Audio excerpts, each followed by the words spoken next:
Okay, here we are working on our Maker's Day project. This is a Epcot Mission Space inspired control panel. Just started doing it. Got some switches, illuminated switches in there, a cutout here for an iPod that's going to play back video, and doing the two buttons at the bottom that you noticed in Mission Space.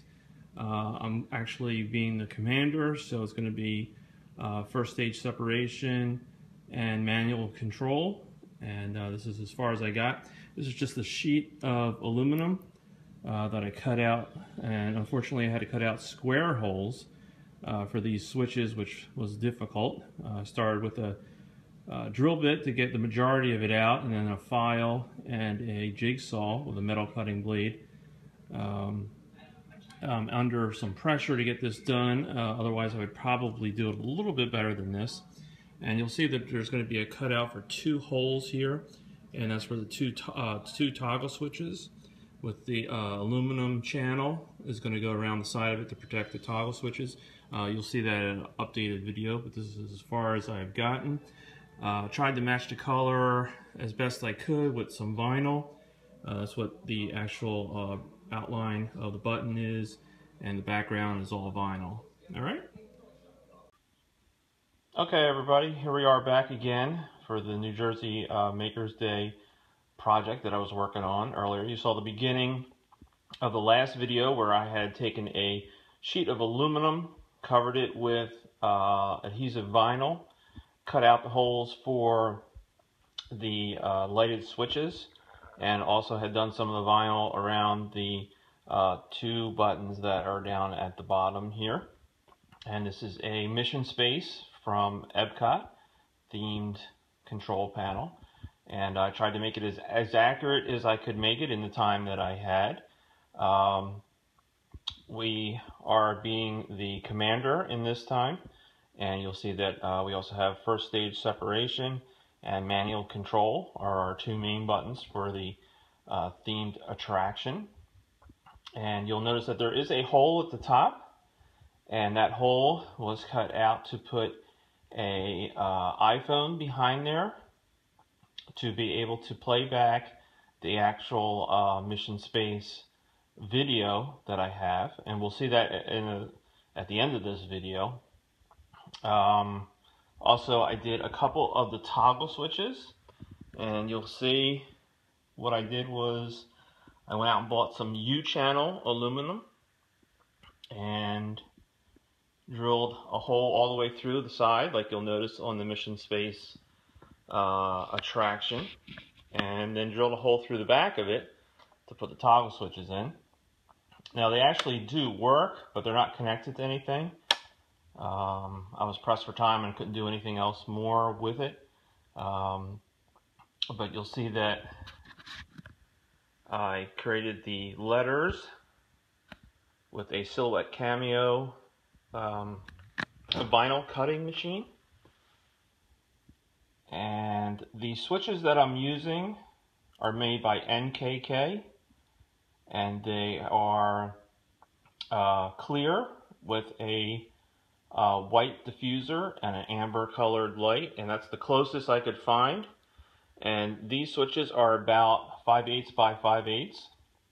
Now, the real switches that are actually in the themed ride at Epcot are probably about 1 inch square, and my guess is that they're probably Honeywell switches, but I don't know for a fact. That would be my guess, but this was the closest thing that I could find off the shelf to use for my project.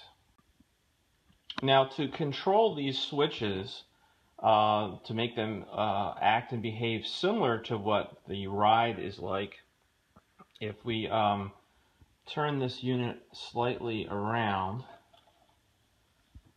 we'll see that they are controlled by an Arduino Uno, and I have basically just the outputs going through a resistor, and then to the lighted portion of the actual switch in the back.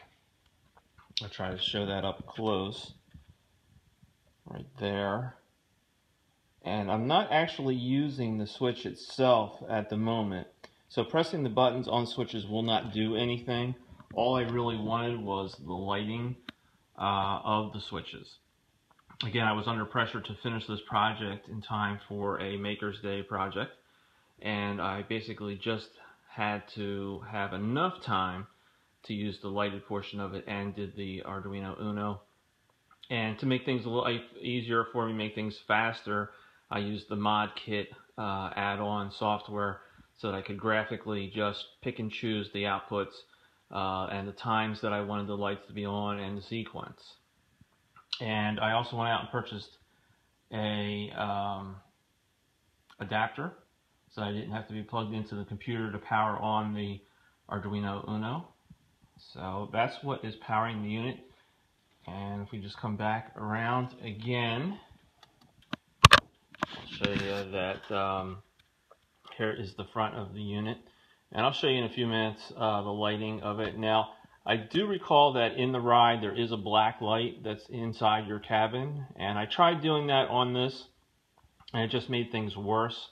The letters did not show any brighter, and the white of the switches became blue with the black light, and that was making things worse. So I decided not to use the black light on this and just to show it the way that it is. Oh, one other thing that I forgot to mention was that after I cut the U channel and drilled the holes, I did file over the corners to round them off like it is on the attraction, and then I also sandblasted the channels to kind of get any scrapes or marks or anything like that, and to kind of dull up the aluminum a little bit. So I just want to add that note. And I'll show you the switch sequence. I'm just going to go ahead and plug in the power adapter, and we'll go back here, and we'll be able to take a look at how the lights operate. And there, like I said, there is no interaction between the switches and the lighting.